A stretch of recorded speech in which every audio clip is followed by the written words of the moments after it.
Oke,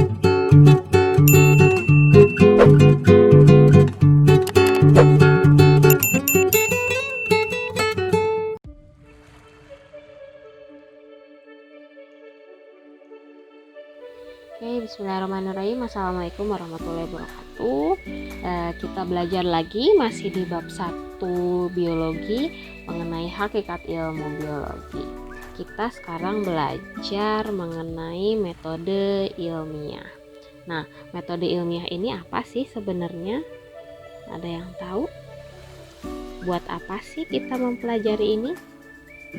Oke, kalian pasti tahu bahwa di biologi itu ada berbagai macam cabang ilmu, kemudian di dalamnya juga ada bidang-bidang kajian spesifik yang dipelajari di dalamnya.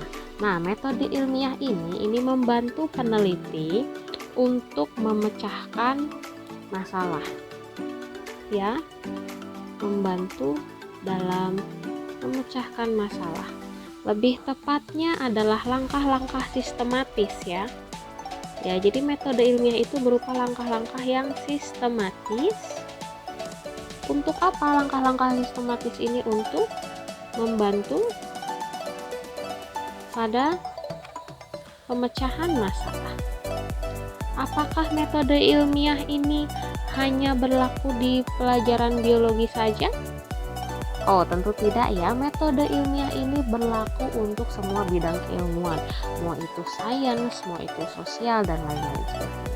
Jadi, bidang keilmuan itu setiap ada masalah baru dan ingin dipecahkan, itu pasti menggunakan metode ilmiah, yaitu langkah-langkah yang sistematis.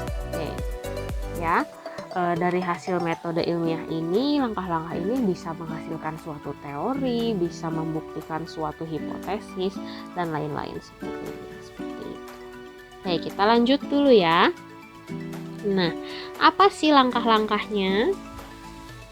Oke, barangkali sudah ada yang membaca. Iya, langkah-langkahnya yang pertama, ini berurutan ya, adalah mengidentifikasi masalah.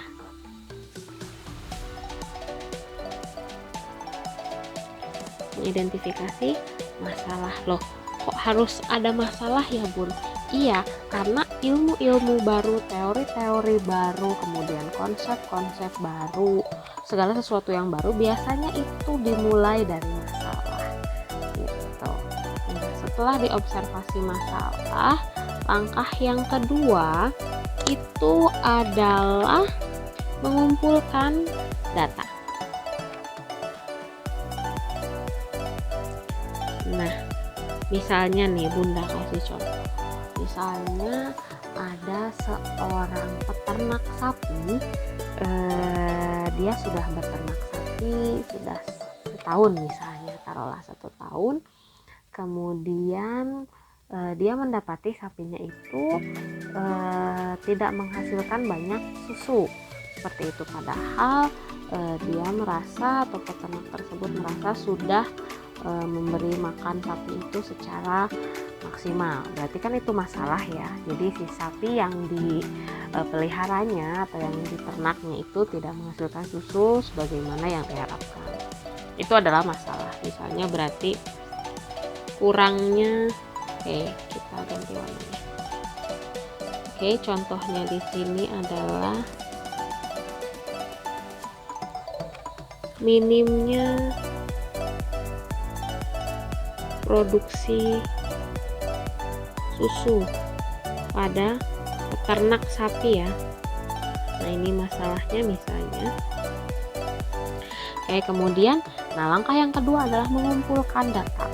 Jadi setelah masalahnya ketemu, itu peneliti itu harus melakukan pengumpulan data. Datanya dari mana? Ini sumbernya bisa dari jurnal-jurnal penelitian misalnya. Kemudian bisa dari textbook ya. Bisa dari artikel ilmiah.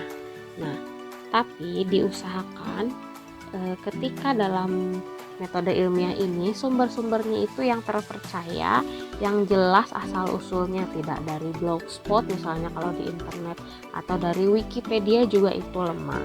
Itu kalau di metode ilmiah itu harus benar gitu ya, sumbernya dari mana, siapa yang menulis, nggak boleh kata tetangga, nggak boleh kata teman, tidak boleh. Jadi sumbernya pun, data yang diperolehnya itu harus jelas. Tentang apa si jurnal ini, si textbook ini? Ya tentang produksi susu gitu, atau tentang seputar pakan sapi misalnya, pokoknya yang masih berkaitan dengan masalah gitu. Nah, setelah itu langkah apa yang dilakukan kembali setelah mengumpulkan data itu? Langkah yang ketiga adalah mengajukan hipotesis.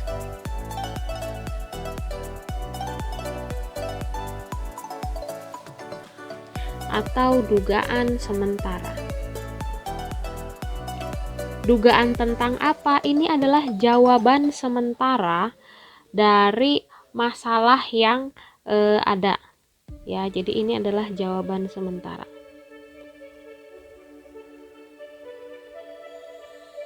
Sementara dari suatu masalah. Nah, misalnya kan ini masalahnya adalah minimnya produksi susu pada peternak sapi. Berarti kan kalau dibuat pertanyaan, mengapa produksi susu pada sapi limosin, misalnya itu adalah jenis sapi limosin, sangatlah minim misalnya. Nah, itu di bagian hipotesis ini kalian sertakan jawaban sementaranya, misalnya komposisi jumlah pangan kurang proporsional. Nah, itu dugaan sementaranya ada dasarnya nggak kira-kira? Atau nebak-nebak aja nih? Ada dasarnya, tentunya dasarnya itu dari data yang telah dikumpulkan dari sini. Ya, jadi pengumpulan data itu gunanya untuk membuat hipotesis atau dugaan sementara. Jadi dugaan sementaranya tetap ada dasarnya gitu ya. Seperti itu. Kemudian setelah mengajukan hipotesis, ada yang keempat, itu melakukan eksperimen. Eksperimen. Ya. Nah, tadi misalnya hipotesisnya dugaan sementaranya kenapa sapi itu produksi susunya rendah karena jumlah makannya yang tidak proporsional, misalnya antara rumput dengan makanan sintetisnya itu tidak proporsional. Nah, si eksperimennya itu dilakukan beberapa cara, misalnya yang ini rumputnya misalnya ya 50%, makanan sintetisnya, makanan yang atau vitaminnya atau suplemennya 50%. Bisa aja rumputnya ini 80, ini 20, atau 70, ini 30. Nah, seperti itu. Itu di eksperimen. Jadi tergantung hipotesisnya apa. Kalau hipotesisnya itu tentang misalnya ya porsi makannya itu tidak proporsional, berarti eksperimennya juga tidak jauh dari porsi makanan gitu. Jadi nggak kemana-mana gitu, seperti itu. Ya, disesuaikan dengan hipotesis seperti itu. Nah, setelah di eksperimen nanti kan berarti ada data nih yang dihasilkan. Mana kira-kira kalau percobaan yang rumput 50 sama makanan sintesis 50 lebih baik nggak dibanding yang 80% dengan 20%, seperti itu kan ada data ya. Nah, itu masuk ke tahap yang selanjutnya, yaitu pengolahan data atau analisis data. Nah, setelah dilakukan percobaan misalnya selama pemberian makan kurang lebih 1 bulan dengan percobaan yang seperti ini, mana nih kira-kira yang lebih meningkatkan produksi susu yang diharapkan, seperti itu. Nah, ini dianalisis dan diolah di tahap ini ya, berdasarkan eksperimen yang telah dilakukan. Kemudian di tahap yang terakhir adalah penarikan kesimpulan. Nah, jadi kesimpulannya mana nih porsi makan yang lebih optimal untuk meningkatkan produksi susu. Nah, ini dijawab di kesimpulan. Dan di sini juga bisa membuktikan hipotesis. Kan tadi ada hipotesis ya, atau jawaban sementara, ini bisa jadi pembuktian hipotesis.